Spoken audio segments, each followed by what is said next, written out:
ఈ యొక్క మందిరములు ఏదైతే వ్యతిరేకంగా దేవునికి విరుద్ధంగా ఏదైతే మొలుస్తూ ఉందో అది దేవుడు దానిని ఎదగనివ్వడం కదా. అది ఎక్కడ మొక్కగా ఉన్నప్పుడే, అది ఎదగక ముందే దేవుడు దాన్ని ఏం చేస్తాడు, కట్ చేసేస్తాడు. మరి అలాంటి మందిరంలో ఇలాంటి గట్టి కూడా కలగకుండా దేవుడు ఏ విధంగా అయితే దాన్ని అక్కడ ఆపుతున్నాడో, మనము కూడా మన హృదయంలోకి ఏదైనా పాపము ఆలోచన వస్తే దానిని మనం వెంటనే ఆపేయాలి. దేవుడు గట్టిని ఎదగకుండా ఎలా చేస్తున్నాడో ఆ పాపం ఆలోచన కూడా ఎదగకుండా మనం ఆ విధంగానే తొక్కివేయాలి. ఏదైనా పాపం చేయాల్సినటువంటి సమయం వచ్చింది అనుకోండి, దాన్ని మనం ఏం చేయాలి, సరే ఒక్కసారికే కదా, ఒక్కసారి మళ్ళీ నేను చేయను.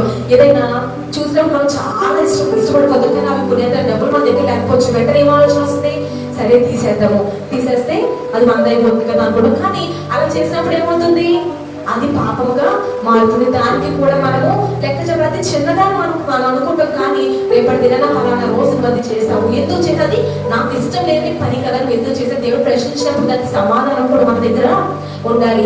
ఏం చెప్తున్నప్పుడు దాన్ని నేను ఇష్టపడ్డాను ప్రభు దగ్గర తీసుకున్నాను అంటామా, దానికి రీజన్ ఉంటుందండి, ఉండదు. సో మనం ఏదాన్ని ఇప్పుడు దొంగతనం అనే కాదని ఏదైనప్పుడు కూడా ఎలాంటి పాపం అయినప్పటికీ కూడా ప్రతి దానికి మన సమాధానము చెప్పాలి. సమాధానం చెప్పడం అంటే దానికి కరెక్ట్ ఆన్సర్ ఉంటేనే దాన్ని దేవుడు యాక్సెప్ట్ చేస్తాడు.